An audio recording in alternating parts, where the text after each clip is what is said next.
Good evening. Welcome to the controversial memoirs. Why so controversial? Because we tell the truth. Last night, we learned that Napoleon secretly loved England, which is the truth. Anyway, this weekend, we're going to be throwing stones, throwing out this beautiful, sparkly jewelry somewhere in the Hamptons. Someone is going to be so blessed to get this gorgeous bracelet that I made. Really excited about this project. So stay tuned to the blog, thetanster.com. Find out where it's going to be. I want everybody to get really excited about this because I'm really excited about it. Carefully packaging it, photographing it, putting all the care in the world into this gorgeous bracelet. Let me show you. It's not like this, but it's sort of like this. It's gorgeous. Very sparkly. I love these bracelets. Anyway, I want everybody to know about this project. I plan to do it all summer. And I want a lot of people to get these bracelets. And I want people to get really excited about them. Okay? So we're going to get back into the memoirs. Count Charles Tristan Montagne, this mysterious man. This handsome man. Seductive man. Will we ever find out about this guy? Charles. There's so many Charleses in this story. He is one of the many seductive Charles in this story. Please get into this story. It's exciting. So much going on in it. All the truth in the world. Anyway, we're going to do what we can. Find out what's really going on. Sometimes we look at the past to find out about our present. Okay, so let's get started. During the few moments that we saw him after the conference, they both exclaimed, "Nothing would have been more easy than to come to an understanding with your emperor.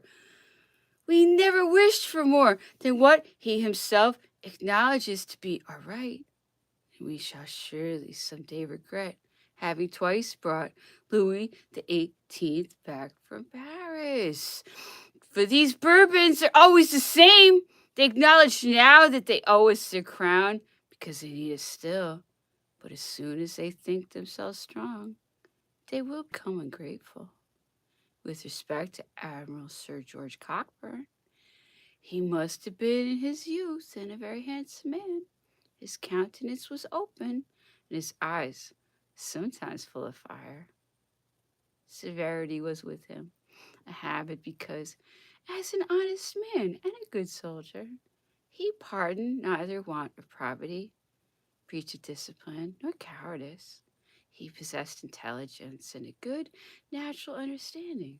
Emperor would never have had to complain of him had the instructions of the English government been dictated with less hatred and with less contempt of all human respect and the rights of nations. Note that well.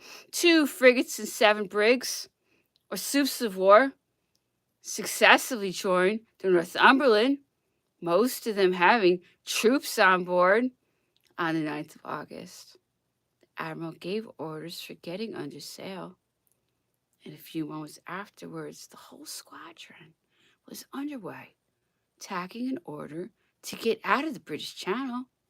Several times did the shores of France appear before our eyes as a vague and formless shadow appears in a dream when the mind and thoughts are touched by a feverish impression.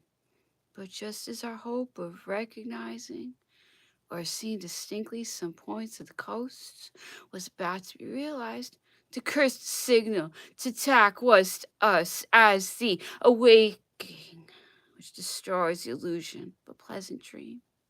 Once, however, while the emperor was taking his accustomed walk on the deck, the coast of Brittany threw off the clouds which concealed it and presented itself to our eyes as if to receive our last adieu.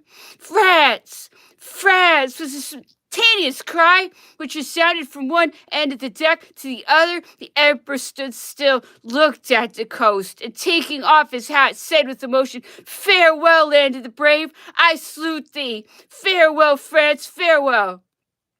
The emotion was electric.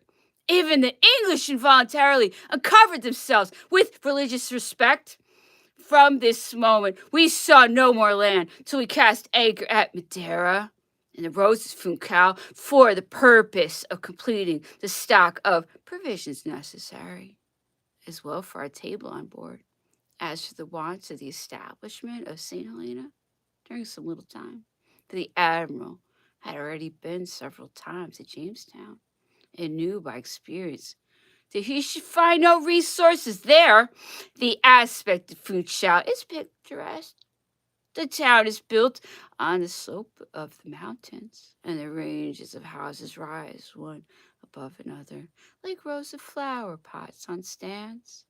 We had for a moment hoped that we should be allowed to satisfy our curiosity and that we should at least be permitted to approach the landing place in one of the Northumberland's boats. Oh, but nothing of the kind. No one belonging to the ship was allowed to disembark or to hold any communication with the land except Mr. Glover, the Admiral's secretary and purveyor for the ship.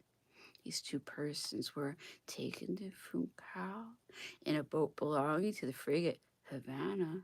Mr. Glover promised to execute all our commissions for the purchase of various articles of the toilet indispensable in a long voyage, and of linen especially. No washing is allowed on board.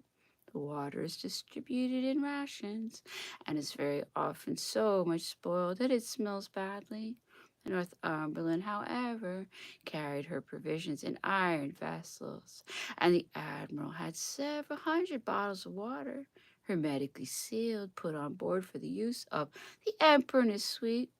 During the night, a terrible gale of wind threatened to cast our ship on the coast. The admiral gave orders to weigh the anchor and stand out to sea, but we were hardly under sail when two of the masts were broken, and our inexperience of accidents at sea would very probably have led us to think ourselves at least in great danger of a shipwreck, had the promptitude with which all this mischief was repaired allowed us to be aware of it. And in truth, the discipline and sang-froid which always reigned in the Northumberland were admirable.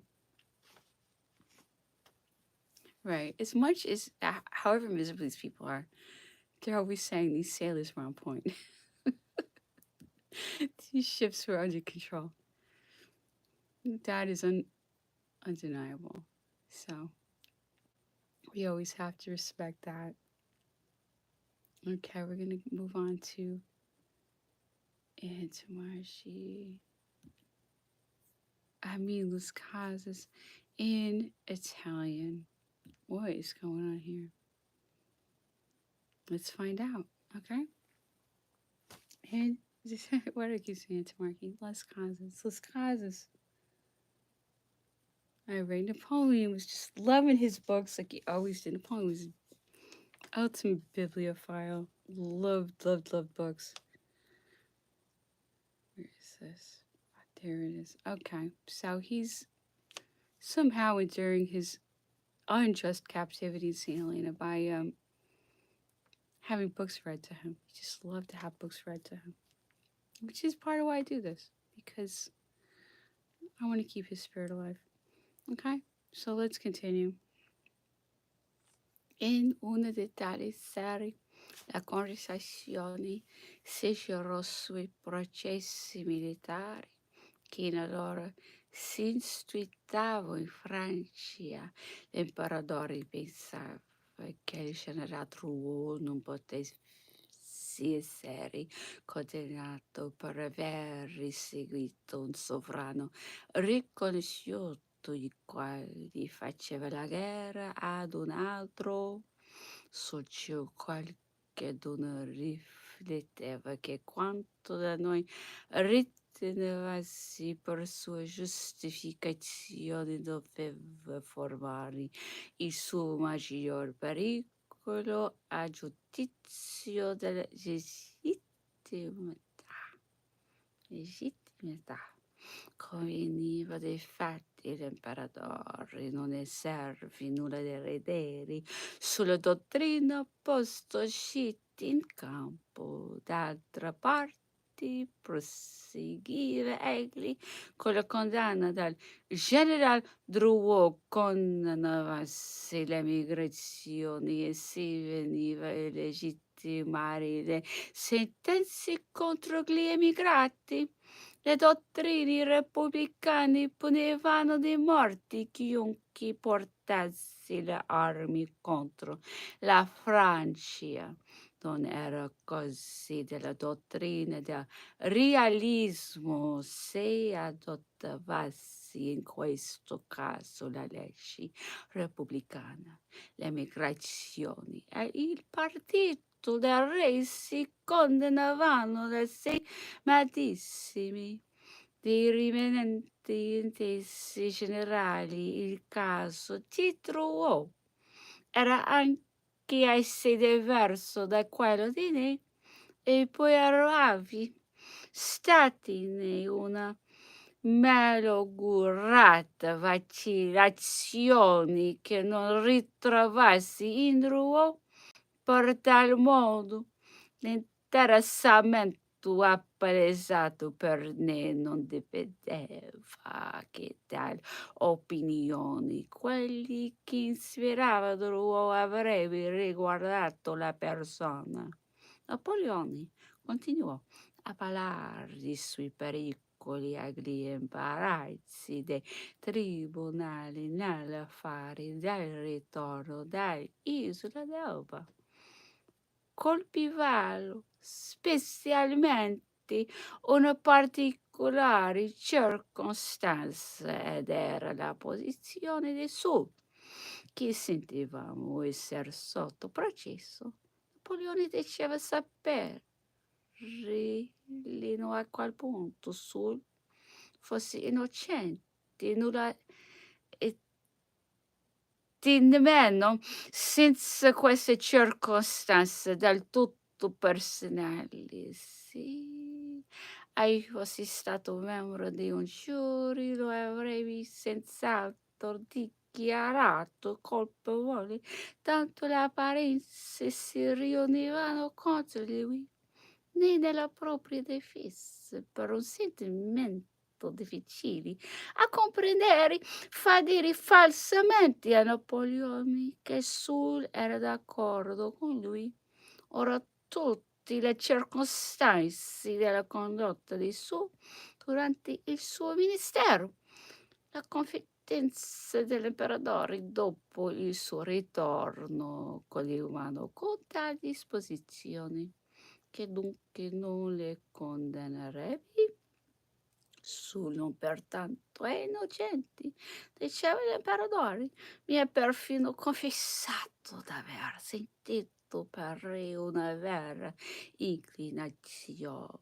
L'autorità ogni godeva sotto di lui, proseguiva l'imperatore, si diversa da quelle dei miei ministri, era qualche cosa di tal dolcezza che avvialo per intero soggiogato, ma scena di cui i pubblici giornali annunziavano pure la proscrizione, ma Massena continuava l'imperatore e un altro che era forse giudicato siccome colpevole di tradimento.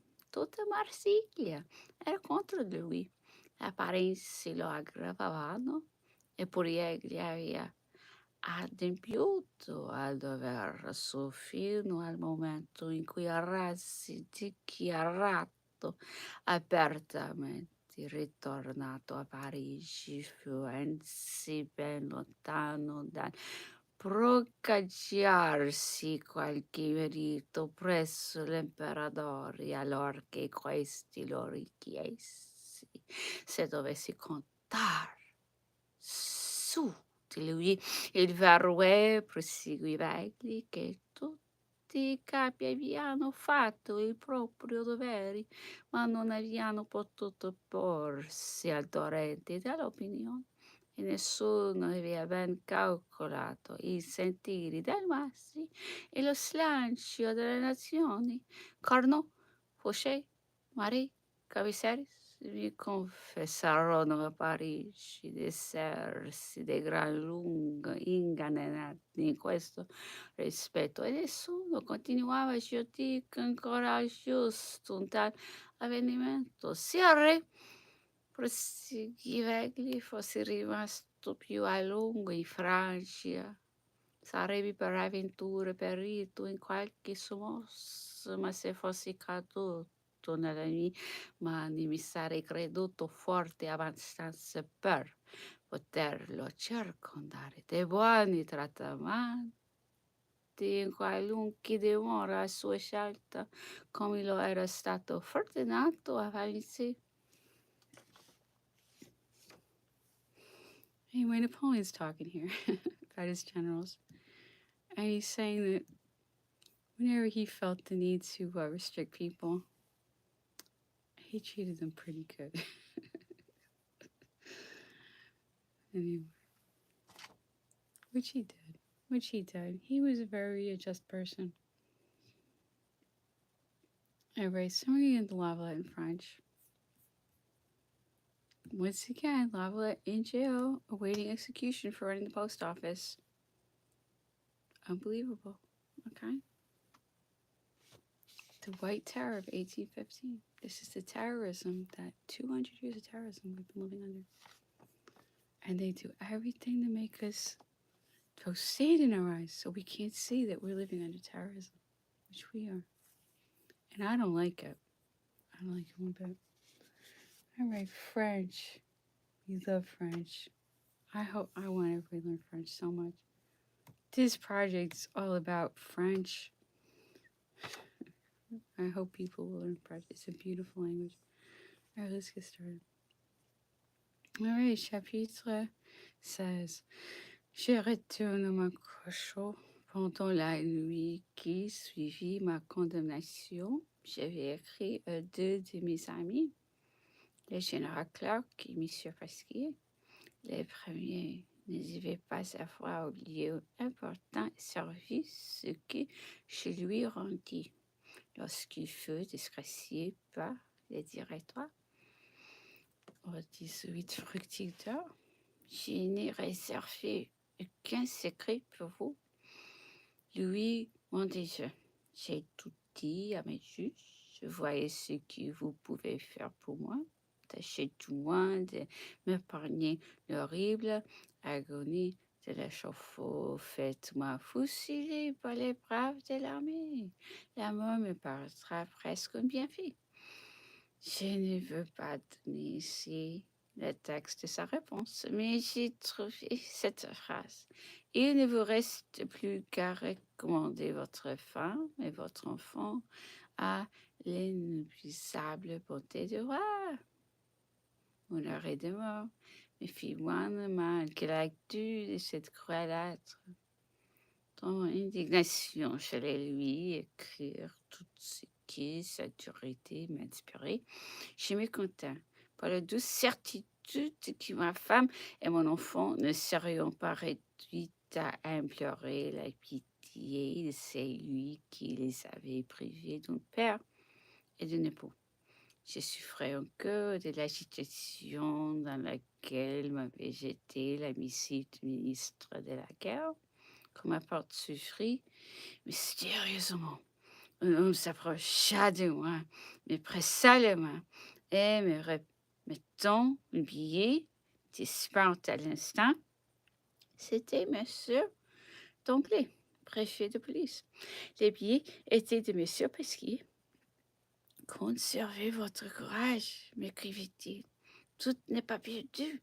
Plusieurs de vos amis enterront Sa Majesté et tout ce qu'il sera possible de faire pour la toucher sera tenté avec courage. Espérez encore. Anyway, this is a big thing in Lavallette's memoirs.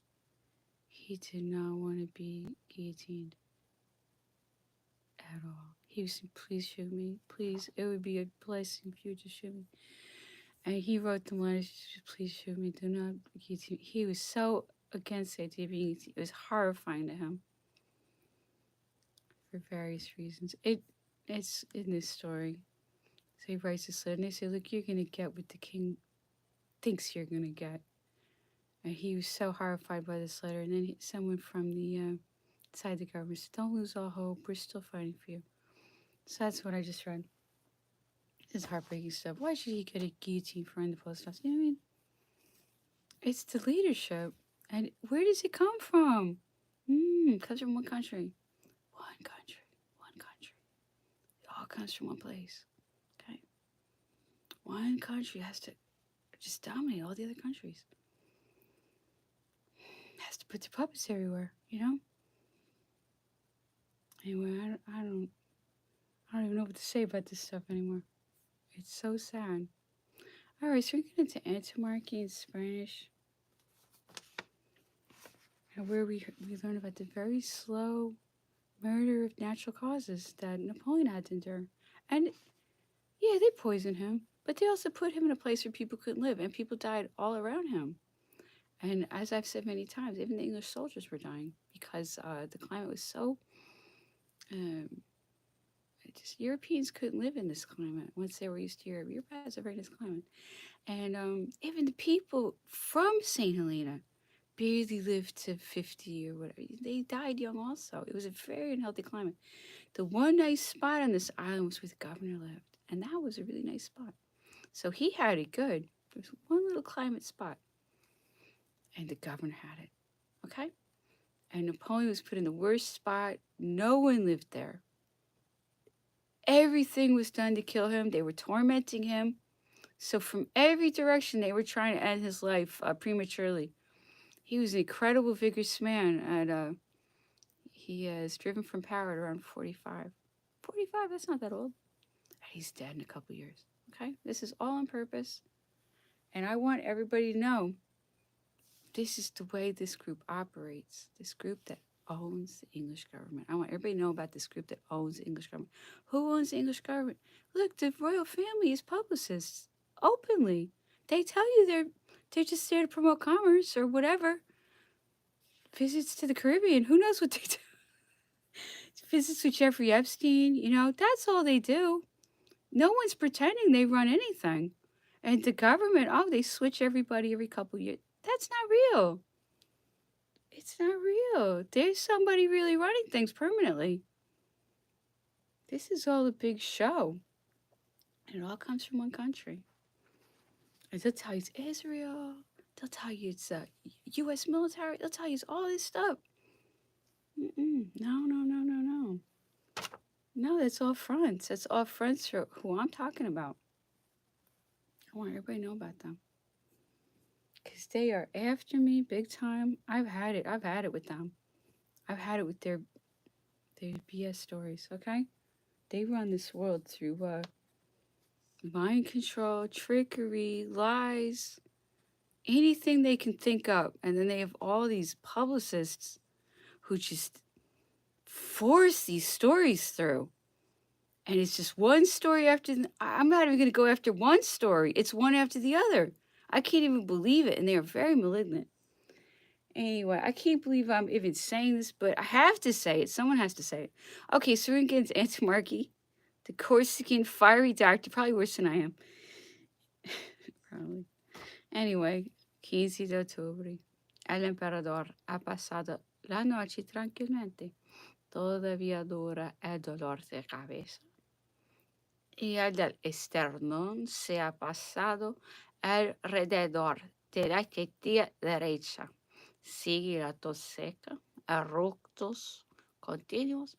Ha comido con bastante apetito. El pulso está débil, pero regular. Fuera de esto, la palidez de sus labios y de todos sus miembros ha llegado al más alto grado. Obtengo al fin el permiso de ponerle vejigatorio. Se le aplicó 2 en los brazos. Sería cosa de la uno cuando los he puesto. mas no han comenzado a obrar hasta las 5. Su agitación se ha prolongado todo el día. 16 de octubre, a la 1:30 de la noche, se levantan los vegetarios cuyas ampollas panes contienen serosidad, conservando siempre su color pálido, la piel que está debajo. El vejicatorio de la izquierda parece haber producido más efecto que el de la derecha, pero uno y otro han obrado débilmente. Continúa la agitación. El dolor de cabeza y del pecho han desaparecido, mas se ha aumentado la tos. La piel presenta un calor seco y ardiente. El pulso es pequeño y nervioso. A las 4 de la mañana ha tenido una evacuación abundante acompañada de violentos retortejones. A las 11 todavía doraba, a las 12 el dolor de cabeza ha aparecido de nuevo. El pulso aunque pequeño era regular. Si hace 2 horas en el jardín. Por la tarde se mejora el estado de sus fuerzas y se disipa el dolor de cabeza. 17 de octubre. El emperador ha pasado mala noche, pues ha tenido cólicos, aunque ligeros, con evacuaciones frecuentes. A las 9 se halla algo mejor, el pulso débil pero regular. Le van volviendo las fuerzas. El paseo por el jardín ha producido un feliz resultado. Al ponerse el sol ha experimentado el enfermo una languidez general que se disipa con un poco de alimento. 18 de octubre. Está algo mejor. Ha bajado un poco al jardín. Se ha paseado un corto rato y se ha vuelto a la cama a las 8. El frío de los pies se extiende poco a poco por las piernas, llegando hasta encima de las rodillas, pero aplicándole continuamente servietas calientes se consigue restablecer el calor natural. El pulso regular y débil. Yeah, and tomorrow she goes into ridiculous amount of detail about Napoleon's medical problems. More than you need to know, basically. And they had to put towels on him all the time just to get his circulation going, and his pulse was really weak. I just killing him. It's horrible. But into Marcy wants you to know something's missing here. Okay, I'm gonna have to go and look for my German, which I did. I did upload, so this should be available. Now, what's going on with my German here? I'm cobbling this together from every freaking fractured German list causes I can find. I might be repeating myself a little bit, but so what? We're learning German, right? I hope we're learning German. Okay, so now we're going to start. I can see the font's difference. I don't know what's going on here. Okay, so now we're in some other font. List causes book 5. Hopefully it'll work out. I mean, so list causes so long. It's like 8 books, 10 books, 12 books. I don't even know. The different versions. Sometimes it's 4 books, sometimes it's like 12 books. So we're just going to get to these books. This project is nothing if not repetitive, so it's too late. It's too late to not be repetitive. All right, so we're going to start book 5. Much easier, bigger font to read, but still fractured, still hard. Okay? Okay, Tagebuch von St. Helena, Montag, den 14. Juli. 10 Uhr kam der Kaiser in mein Zimmer. Überraschte mich und wollte spazieren gehen. Ich folgte ihm. Ging einige Zeit in der Richtung gegen das Geholz, wo uns dann der Wagen einholte. Ich war allein bei ihm und wir unterhielten als lange Zeit über die ihn betreffende Welt, worin nichts von uns gesagt ist. Nach der Rückkehr war der Kaiser im Zweifel, ob er unter den Baumen frühstücken sollte. Entschloss es sich aber, in sein Zimmer zurückzukehren, das er den ganzen Tag nicht mehr verließ. Er speiste allein. Nach Tisch berief er Mikrosmusik, las dann Merkur über andere alte Journale. Darin stieß er auf mehrere Anekdoten und Umstände, wie er Beaumarchais betreffend der dem Kaiser Bayern seinen Geist wegen seines schlechten Rufs und seiner großen Unmoralität schon von der Seite des Konsulats an sehr zuwider gewesen war. Diese Lektüre vertrug die Darstellung der ausnehmenden Verschiedenheit einer früheren oder schon noch ziemlich nahen Zeit höchst pikant. Er stieß darin auf die Reise Ludwigs des 16. nach Erburgs, sprach einige Zeit über ihn und ging dann auf die Erburg vorgenommene Arbeiten über, die er mit jener Genauigkeit, Klarheit und Würde schilderte, die allem, was er sagte, einen eigenholigen Charakter verdrücken. Cherbourg liegt im Grunde einer hausreiseförmigen Bucht, deren beide Enden rechts von der Insel und links die Landspitze von Kirkeville gebildet werden. Eine linische Vereinigung dieser beiden Punkte bildet die Szene oder den Jerkmesser und laufte von oft nach nördliche gegenüber in einer sehr kleinen, höchstens 20 Meilen beträgenden Entfernung liegt das berühmte Portsmouth, das erste Außen der Engländer. Ihre übrigen Küsten laufen in einer Parallel den uns gegenüber. Für ihre Gestalt hat die Natur fast alles für die uns nichts getan. Ihre Ufer sind gesund und reinigen sich noch täglich. Sie haben tiefen Grund. Eine Menge Schussort, eine Menge kleinerer und größerer Fliegen. Sie helfen unsere Küsten hingegen Straßen von Klippen sind zeigt und täglich mehr verschlammt.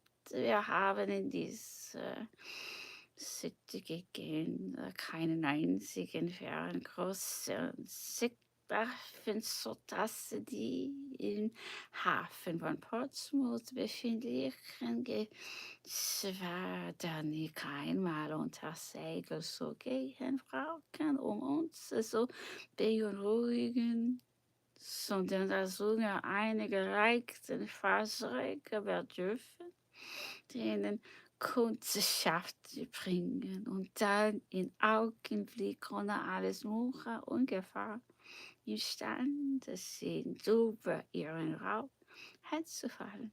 Man kann sagen, dass von hier auf die Engländer so gleichzeitig zu Hause und bei uns sind. Wagen sie im Gegenteil unser geschwaderne Kanal, den man eigentlich das französische Meer nennen sollte, so befinden sie sich in einer immerwährenden Gefahr. Sturm und feindliche Übermacht kann ihr ganzes zerstören, herbeiführen, weil sie in beiden Fällen keinen Zufluchtsort haben. Diese war an dem berühmten Tag von der Rocke der Fall vor Tür wie so Roma, eines so und gleichen schonen Kampfs, noch die Ära eines schonen Rückes sogar hätte führen morgen, wenn ein Hafen vorhanden gewesen waren, wohin er sich hätte retten können.